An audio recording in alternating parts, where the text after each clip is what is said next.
waa sheekadii koofiyadan afraadna waxaa leh ninkaygii afraad oo lafihiisa ula cararay. taariikhda iyo sooyaalka Soomaalida waxaa ku duugan oo haddii dib loo baaro laga helayaa sheekooyin cajiib ah oo ay bulshada in yar oo ka mid ahi ay ka maqashay balse u baahan baaritaan iyo soo tabin si bulshada loo wada gaarsiiyo. sheekadan aynu maanta barnaamijkan kaga hadlaynaa waa sheeko Soomaaliyeed oo qosol ah isla markaana dhex martay nin iyo gabadh si fudud isku bartay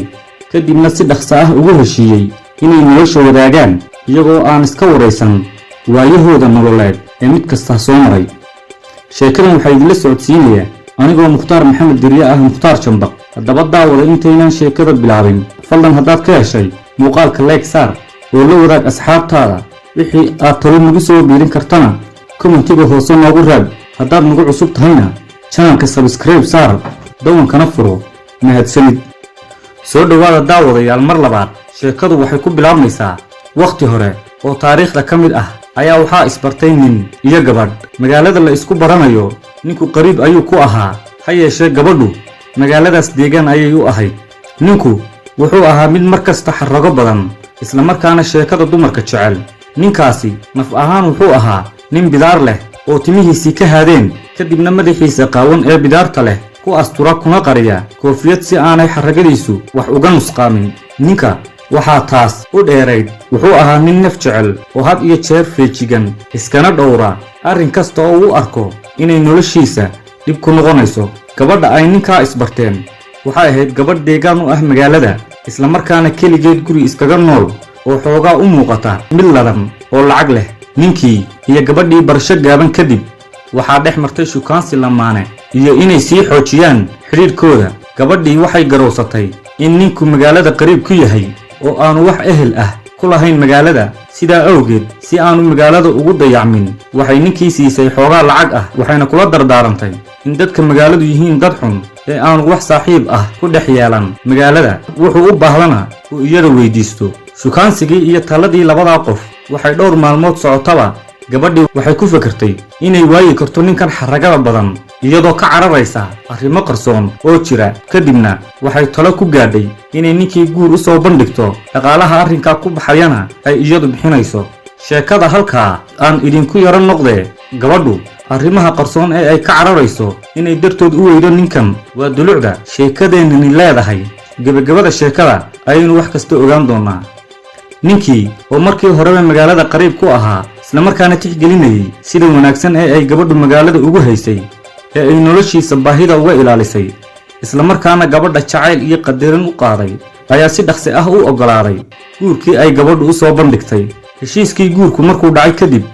ayuu ninkii weydiiyey gabadhii halkaynu degaynaa ee aynu ku wada noolaanaynaa, sideese u qorshaysay inuu noqdo aqalgalkeennu. gabadhii oo wax kasta ka sii baaraan degtay ayaa ninkii ku tidhi magaalada anigaa u dhashay oo si fiican u kala garanaya wax kastana anigaa diyaarinayee adigu naftaada soo diyaari. dhaqaale uu naftiisa ku dayactirana way u dhiibtay. ninkii markuu arkay dhaqaalahan marba lagu soo taagayo ee gabadhu siinayso wuxuu iska ilaaway su'aal kasta oo ay naftiisu isweydiinaysay isla markaana wuxuu ku fakeray war bi'i waaye khayrkaa ilaahay ku siiyey ha iska xumayn oo su'aalo aan qiimo lahayn ha ku wareerin gabadhee ku abshir. kadibna markii ay gabadhu wax u sheegtaba wuxuu noqday mid aan ka hor iman qorshayaasheeda oo madaxa ayuunbuu u ruxaa isagoo addeecaya gabadha. diyaargarowgii guurka ay ku heshiiyeen ninka iyo gabadhu waxaa la gaadhay meherkoodii. gabadhii oo reerkaa la yegleelayo iyadu madax u ahaydna waxay u yeedhay wadaad iyo markhaatiyo ay iyadu kalsooni ku qabtay hawsha guurkana aan waxba ka xumaynayn siraha qarsoon ee ay qarinaysana la ilaalinayo oo aan waxba ka fashilinayn. meherkii wuxuu ku soo dhammaaday si qurux badan howluhuna waxay u socdeen qaabkii ay gabadhu u qorshaysay. in yar aynu sheekada yaro iftiiminee Soomaalida intii aanay soo gaadhin diinta Islaamka waxay ahaayeen qaar lunsan oo caabudo waxyaabo kale isla markaana waxay lahaayeen dhaqanno xunxun oo waxaa jiray arrimo dhowr ah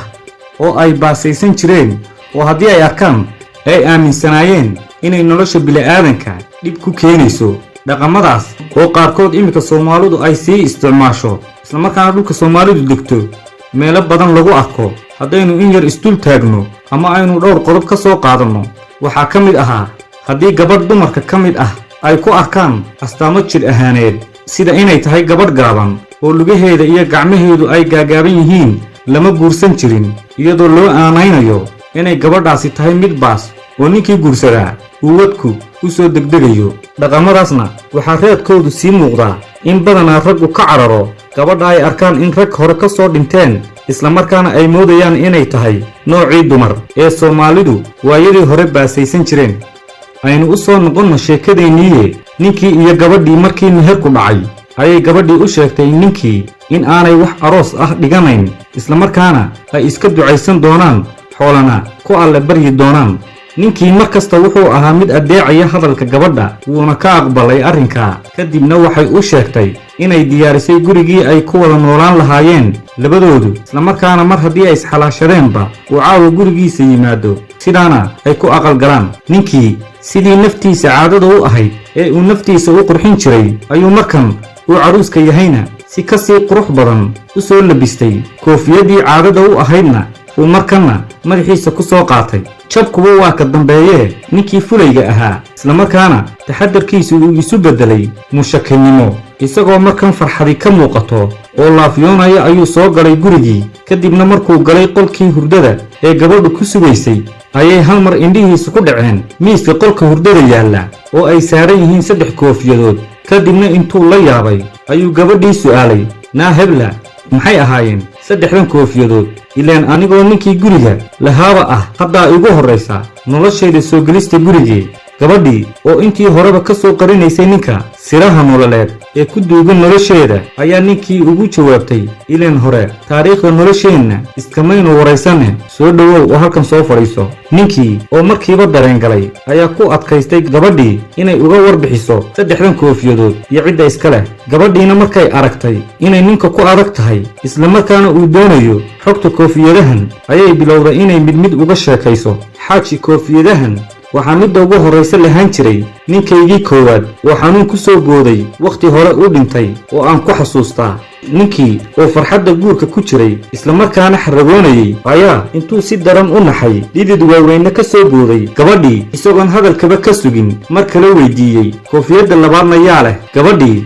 oo warbixinta koofiyadaha sii wadda ayaa ugu jawaabtay koofiyaddan kalena waxaa lahaan jiray ninkaygii labaad oo shil gaadhi ku dhintay oo aan isna ku xasuustaa ninkii oo markay gabadhu uga warbixisay koofiyadda labaad ay nafba kala dhaqaaqeen isla markaana aaminay inay gabadhu noloshiisii soo gabagabaysay ayaa si tabcaannimo ah mar kale weydiiyey koofiyaddan saddexaadna yaa leh waayahe gabadhii oo horeba ugu dhiiratay inay uga sheekayso warbixinta 2 koofiyadood ee hore ayaa haddana ninkii ku tiri xaaji koofiyadda saddexaadna waxaa lahaan jiray ninkaygii saddexaad oo kal hore ay gacan ka xaqdarani dishay oo aan isna ku xasuustaa ninkii oo markan aaminay gabadhu inay tahay noocii ay Soomaalidu hore u baasaysan jirtay isla markaana ninkii gabadha nolol la wadaaga ee guursadaaba uu dhaqso u dhimanayo ayaa intuu koofiyadiisii iska siibay oo uu dhinac dhigay 3 koofiyadood ee hore guriga u yaallay ayaa gabadhii ku yidhi nayaahe masiibo naloo soo diray baa tahe koofiyaddan afraad haddii lagu weydiiyo waxaad ku jawaabtaa waxaa iska lahaan jiray